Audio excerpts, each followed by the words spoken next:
Ça, c'est pour l'expo au manoir. Et c'est un travail. J'ai décidé de faire un travail sur une partie de ma vie, parce que je suis née à Palerme. Quand j'avais 13-14 ans, il y avait un changement de pouvoir mafieux. Et il y avait des morts tous les jours. Une fois, quand tu vois une mort, et puis chez elle, il y a beaucoup ça, hein, il y a beaucoup le mort, entre morts, les femmes qui pleuvaient devant le mort, etc. Oui, il te donne l'impression, tout de suite, tu vas là, et puis voilà, tu tournes en arrière. Tu sais, dans l'histoire, 20 ans, 50 ans, c'est pas beaucoup. Dans l'histoire, c'est une étape, c'est une petite étape, un passage. Et puis pour moi, 20 ans qu'il ait fini la guerre, c'est combien? C'est pas long, c'est pas loin. C'est ça, il me donne des pressions. C'est pas facile. Il y avait un journal seulement qui parlait vraiment de la mafia et des morts des mafias tous les jours. Il y avait les photos réelles, prises dans le moment. C'est des réalités, oui.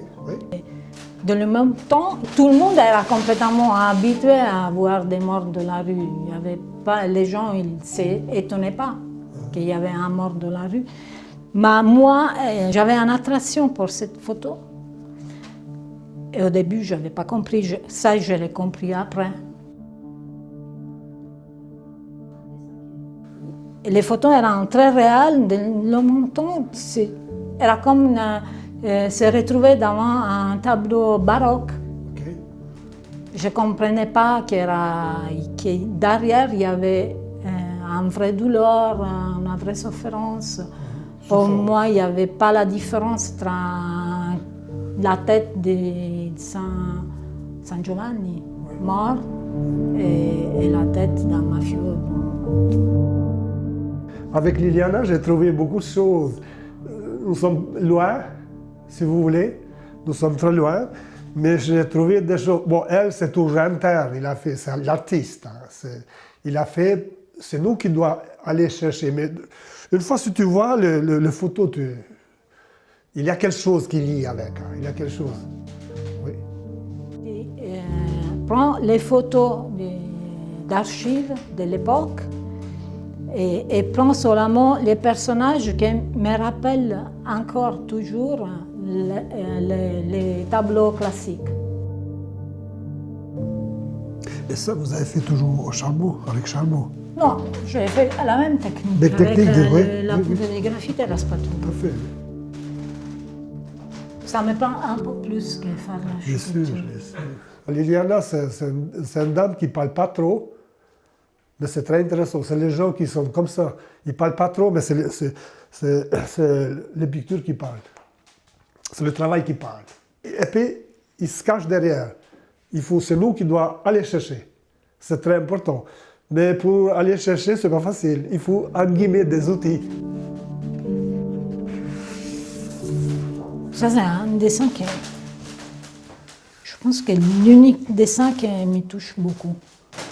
Qu'est-ce qu'il pense, le monsieur? Parce que c'est un adolescent Oui. qui a un regard très triste. Tout à fait. Et ça me touche parce que, je sais pas, il y a quelque chose, je me trouve un petit peu, comment dire, je me projette sur lui, comme je regardais le monde à l'époque. Quand tu vis des choses comme ça, il y a comme une perte Oui. de l'innocence. Tout à fait, oui. Tu deviens grand très vite. Et là, c'est comme un passage pour moi. Oui.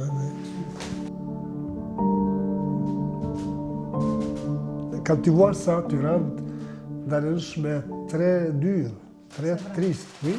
En tout cas, les gens qui sont touchés, comme moi. Tu rentres et puis c'est pas facile à sortir. Il y a des choses, tu laisses chez toi-même. c'est très grave. Il faut parler, il faut discuter, il faut ouvrir, il faut voir. Et c'est ça, bien sûr, qui t'aide. Les gens qui sont, en guillemets, blessés, ils t'aident beaucoup. Ils t'aident parce que si une fois que tu sors, ça c'est très important, ça. C'est très important. Tu libres toi-même. C'est jamais léger avec moi, je ne sais pas pourquoi, mais Voilà. ouais.